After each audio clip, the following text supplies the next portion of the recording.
All right, friends, so tonight the talk is about starting your own bank. So we're going to use that as an abbreviation, your own bank.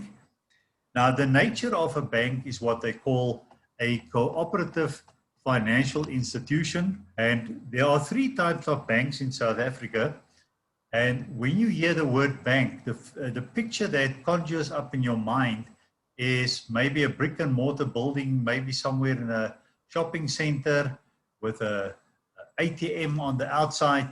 And that's your impression of what the bank should look like. And then you go in and there are tellers waiting on you and you can open up various accounts.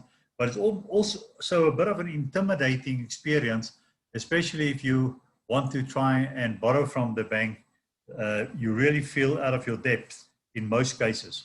Now, just to make sure that we're all on the same page when it comes to banking, there's three kinds of banks. Now, the commercial banks operate on the Banks Act 94 of 1990, and you need 250 million to start an application if you want to become a commercial bank, and you will soon lose all that money and have to put out a lot more money, and it even cost you billions by the time that you've got your license. But why people are happy to go through that pain is once you have that license, license allow you to do fractional banking. So fractional banking is when they don't really have to have physical cash or money of depositors. They use the debt. So let's say I'm picking on Sarah now. If she wants to buy a car of 100,000 Rand, she has to jump through the hoops at the bank to show that she's a good credit risk and she can afford payback of the money over the next 3 years to 6 years, however long the loan is. And if she is then approved as a good credit risk or a good income generator, they then take her application to the Reserve Bank and say, we have an asset called Sarah. And the Reserve Bank says, right, then according to the Act, you can now create credit to the tune of 10 times that amount. And so we start paying each other in digits. And because we have a very good, well-regulated banking system in South Africa, we trust the digits, but it's not necessarily backed by actual money. The banks also own BankServe, which gives them the monopoly on how to switch money from one bank to another bank. And when you hear words like repo, that's the cost at which banks can borrow money if they're short and there's maybe a demand for cash. They can borrow money from the Reserve Bank, and then they add their interest to it. And if you're a very good candidate, you can get prime, but often it's prime plus several digits. And the whole purpose of the bank is to make profit for the shareholders, which sadly, in the case of most of the commercial banks in South Africa, do not belong to South Africans. So that's one type of bank. Another kind of bank is the mutual bank. And recently, there was quite a lot of stuff in the news of one mutual bank that went bust. But let's just look at the Banks Act 124 of 1993. You need 30 million to start an application. It is possible to do fractional banking, but most mutual banks do not get that license, which means they need to have physical cash from people who deposit money, which they can then, so the cost of money coming in from depositors, they then lend it out at the which then makes it more expensive. And that's basically the model of places like African Bank in the past. And the money that's now going out to people who borrow can be anything from 20% at the normal bank to 30% at the mutual bank. Now, there was a mutual bank that we know of recently, VBS, that started off well, and then corrupt people got their hands in it, and they destroyed a good banking model and lost money for lots of investors. So the only operating mutual bank today is Finbond, well-run bank, and I believe there's room for more such mutual banks in future.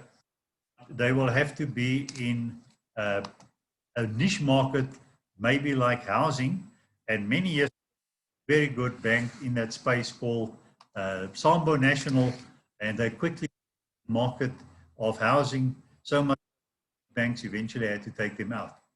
Now, that's not what we're going to focus on tonight. I'm just giving you the background.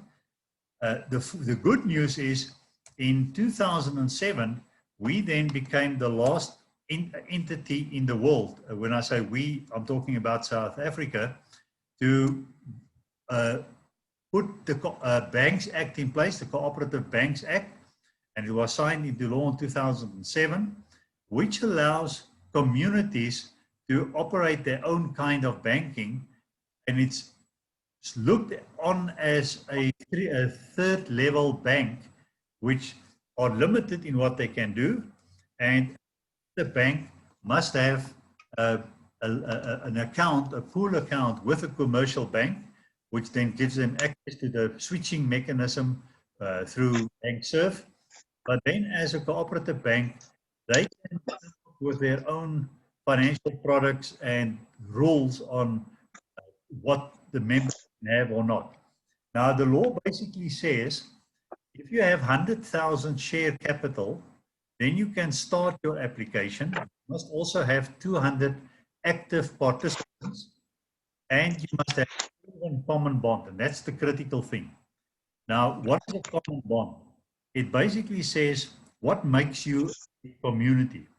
Now, a community can be defined by, say, we all belong to the same stokvel, or we belong to the same church, or we live in the same neighborhood, or we work for the same employer. So those are easily verifiable common bonds. And if you do get a license, and it's quite possible to get a license quite easily, but that also then limits you to the residents or the members who lives in that big community.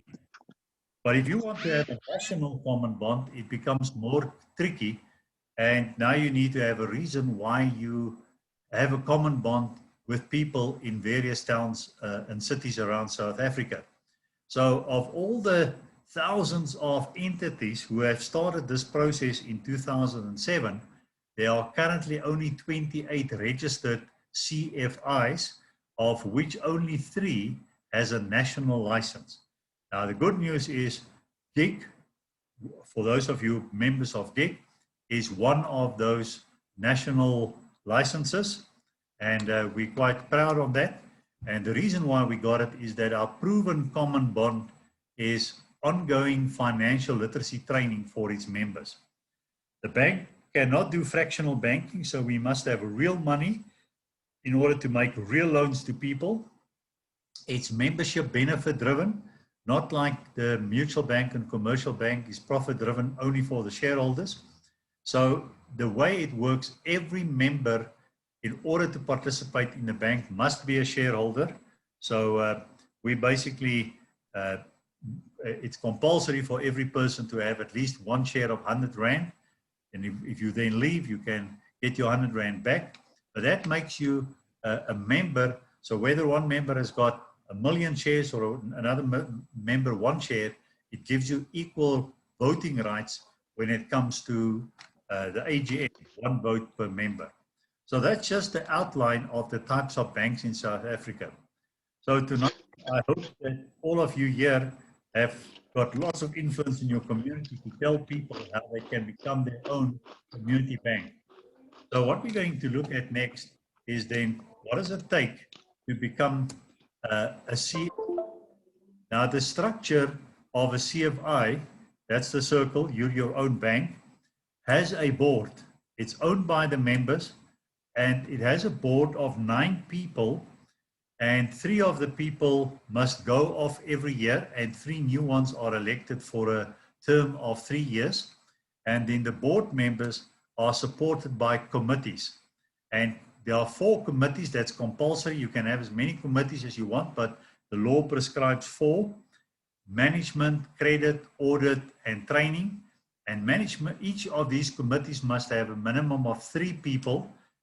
It goes off every year, and a new one elected onto that committee for another period of 3 years. And in that way, you have succession planning, but you also have retention of knowledge build-up. Management are the people who then have signing rights on the account, and they can release money, but they cannot decide who gets the money. The people who decide who gets the money is the credit committee, and they can only rule according to the rules of the various loan products. So whoever applies, the credit committee must then make sure that they comply with the requirements of that loan product that they apply for, and they then eventually approve the loan, and once it's approved, they notify management and management pays out. Now, just in case you get, people who are dishonest and they collude between management and credit, and I always get a loan, but Sarah can never get a loan because I've got friends inside. She can then report me to the audit committee, or she can report the case to the audit committee, who then have power to investigate the management decision-making, the credit committee's decision-making, and if they find any collusion, they have the power to immediately suspend the board members, and that they can no longer operate, and new people can be elected. So the audit committee has got a lot of power. I'm happy to say that in GEC, the Reserve Bank division is now using our audit committee rules as almost the template for all the other CFIs out there. So we are very well run in that respect. Then a training committee. The job of the training committee is to make sure all the members are fully, informed of the various products and services they have access to, and how to go about accessing the various products and services and participate in the structure of the CFI. Now, we do that mostly through our Legacy Coach program, and in time to come, you'll hear more about the Legacy Coach program. Now, the board in itself is accountable to the members once a year at AGM, and we normally have it around about July, August. And then the board is accountable to the Prudential Authority, which is a division within the Reserve Bank, specifically looking after CFIs. And there we have to submit reports and regular the documents that has to be handed in, and then a strenuous audit once a year with the Prudential Authority. Now, I'm happy to say that when we had one last year, they basically just had praise for the way we were run, but I'm happy also that there are such stringent regulatory authorities that make sure that people's money are protected. So that's basically the structure of a CFI. Now, when you want to register a new CFI, your first option is to do it like we've done. If you have 100,000 share capital, you have 200 active participants, you have a proven common bond, then you basically have the starting point. Now you need to develop or purchase banking software so that you can run the various products for your constituents. And it'll cost you well over $1 million to start it from scratch. And you need then to build up the administrative and management structures to comply with all the banking regulations. And I can tell you, just to get it to the point where you can apply for the license is going to cost you at least $1 million plus. And then if you have everything in place and you start the licensing procedure, it takes about 12 to 24 months before you get your license. To give you an idea, in GEC, and obviously we didn't have everything in place, we started with 12 members and 40,000 Rand, but we started as a loans and savings club and gradually built up our membership. And by the time we had our 200 members in place, we also had all the other stuff in place, and we got our license in 2015. Now, the good news is we can now, in our license, give people the option, any grouping out there that has the potential to become in future a group of more than 200 people, even if they're just 10 or 20 people right now. And they might like the idea of eventually becoming a community bank for themselves.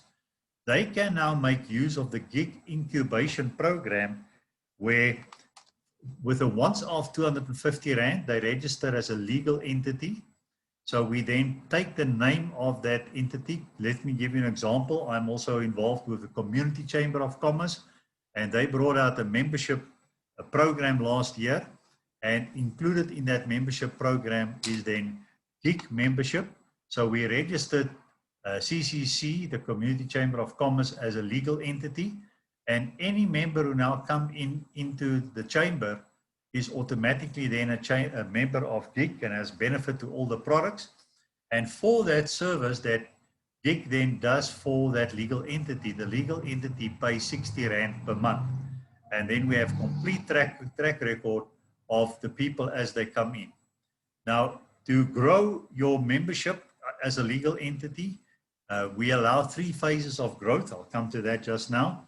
But it gives you the benefit to operate immediately as a CFI and have immediate access to our banking software without having to reinvent the wheel. And the options at the end of the incubation period is then, if you want to register as an independent CFI and the management of GIG will help you, or by that time you will already be a branded entity within GIG and you can choose to just continue within the GIG structures with GIG running all your administration and back end for you.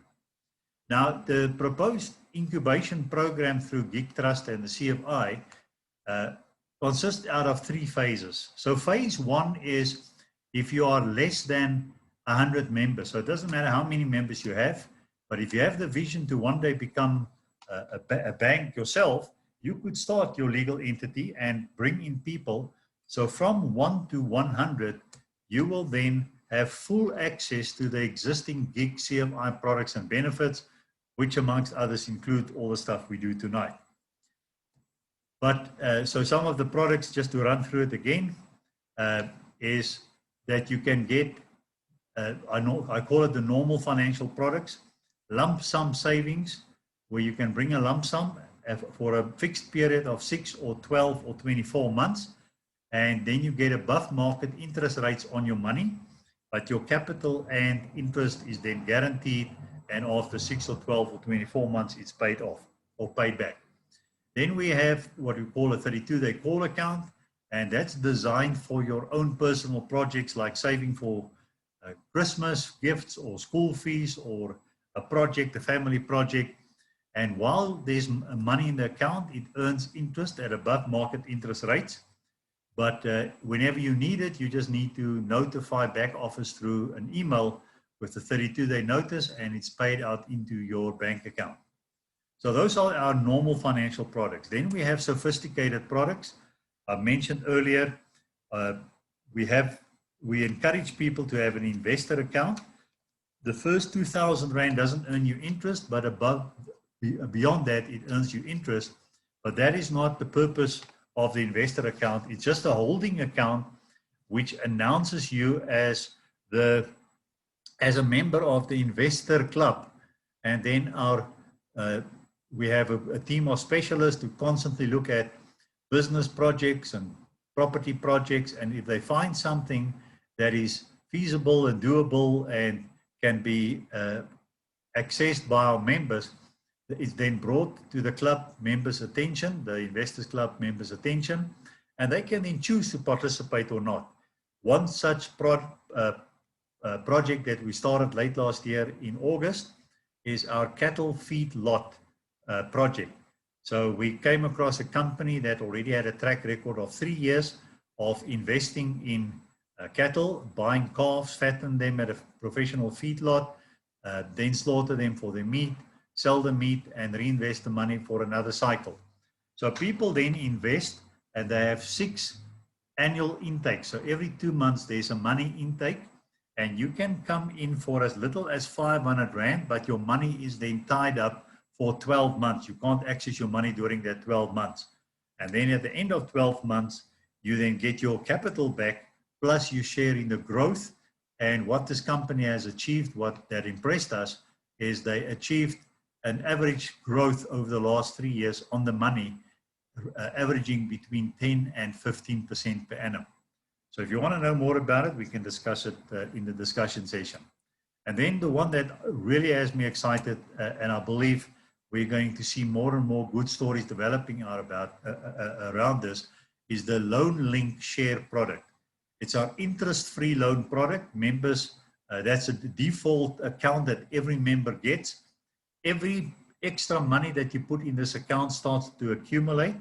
And after 12 months, you can then borrow against the money that you have in this account, normally up to 3 times. But during this COVID period and the uncertainty, we've temporarily brought it down to 2 times. But it's still a gearing on your own money. And then your first loan is repayable in 12 months. And after that, you can immediately come back. Once one loan is repaid, you can immediately come back for another loan. These loans take place at interest-free. There's a small admin fee cost and a provision for bad debt, but it's way cheaper than any loan that you have in the market. And eventually, you can have a repayment period of up to 7 years. Now, once we become a cooperative bank with thousands of members and hundreds of millions of rands, I believe we will reach the stage we will even be able to finance housing loans through this, where let's say you want to buy an apartment for 900,000 Rand, you will then have to have 300,000 of your own money. You can then borrow the remainder, and the interest-free repayment over 7 years would be the same as if you take out a bond at any of the current commercial banks over 20 years. So that's where we want to go with this product, but you can use it also for large ticket items like financing stock, equipment, cars, you name it. It's your private funding facility. So any community, be it a stokvel or a church who wants to then start their own banking internally, will immediately have access, they and their members, all to these products I've just mentioned to you. Now, the membership currently we have 3 options. The one is free, and it gives you access to some online training courses. Then the 60 Rand per month is where you get access to the normal products, the sophisticated product, and then access to what we're doing tonight, webinars, and in future rallies and various networking events, and in time to come also a dedicated legacy coach. Some of you already have a dedicated legacy coach, but some of you may not yet have it. Now, that's all included in the classic membership of 60 Rand per month. It doesn't save you money. It just pay your membership fee to have access to all of that. You have to, anything you want to save is then over and above that. Then we have a wealth builder option, which is as the classic, but you also get funeral cover to the value of 30,000, where the principal member and spouse will be paid 30,000 on their death towards the cost of the funeral. Adult children 14 to 21 years, 20,000. Children 6 to 13 years, 7.5, and children under 5 years, 3,000 Rand. Then we also, so that's all included in the 120 Rand membership option. Then if you, and there's no waiting period, that's the exciting part of this product, but you could add extended family, like a mom and an uncle and a sister, and then depending on their age, the maximum benefit we can arrange is 10,000 Rand, but then you pay extra as a member for people under 64 years, 33, and it goes up if they're older than 85 to 94 years, it's 160 Rand per month extra for a cover of 10,000 Rand. Now, the good news is it's underwritten by South African, and during this COVID period last year, we had quite a few incidents where members had to call on their funeral cover. So that was part of phase 1. So during phase 1, you immediately have access to the gig products, but you cannot yet brand yourself. You can verbally tell people that we are a community X, and we can give you, we're a bank, but we operate on the license of gig. So once you go over 100 people, 101 plus, that then gives you opportunity to start to brand your group, and we can assist your group with your own website, landing page, access to the front end of the bank, so that it looks like it's actually your community bank. You can have customized product over and above the 4 that I've mentioned. Let's say you want to have a a short-term working capital loan for no longer than 3 to 6 months, and people pay, let's say, 3% interest a month on that. We can create any kind of unique product for your group, and it operates on our banking software. Skills transfer will take place, where we will then sit down with the management of that group and allow them to nominate a shadow board member to sit on the board and start seeing how the board operates, and then shadow committee members, and they might even be officially as members of the committee and or the board. But we will make sure that skills transfer takes place, and that happens during the phase of 101 to 200 people. Then the last phase is when you now reach the magical number of 201 people. You've got your 100,000 in place. You also now got a track record of savings behavior and financial behavior of your members. So the whole process now to set you up as your own CFI is quite simple, and GIG will then assist with you and the management to, if you want to become an own CFI, to go through the registration process with the National Credit Regulator, with the Prudential Authority at the Reserve Bank. Or if you don't really want to have the hassle of the back end and the back office, you can then enter into a service level agreement with the back office of GIG, who will then run your administration, but the front end is your own bank, your own brand within the GIG CFI. So those are then the 3 phases of the incubation process. So if you know of anyone who potentially, a stokvel or a community like a church, or anyone who have in the past said we want to become a community bank, this is their requirements to become a community bank. They must accept our common bond. So how do they know what is our common bond? Direct them to our website, gig-institute.com. Let them watch that 4-minute video, and that's basically our common bond, and tell them it's about ongoing financial literacy training. And then they can connect with me. I'll take them through the steps. But the cost to them, instead of the millions and millions and the time delay, is literally fill in a form, a once-off registration of 250 Rand and 60 Rand per month, and now they can start to operate. So if push comes to shove, we can literally get a new grouping up and running as their own community bank within the space of a week, but obviously under the incubation program. So the next step, visit gig-institute.com and then let people decide and let people get started.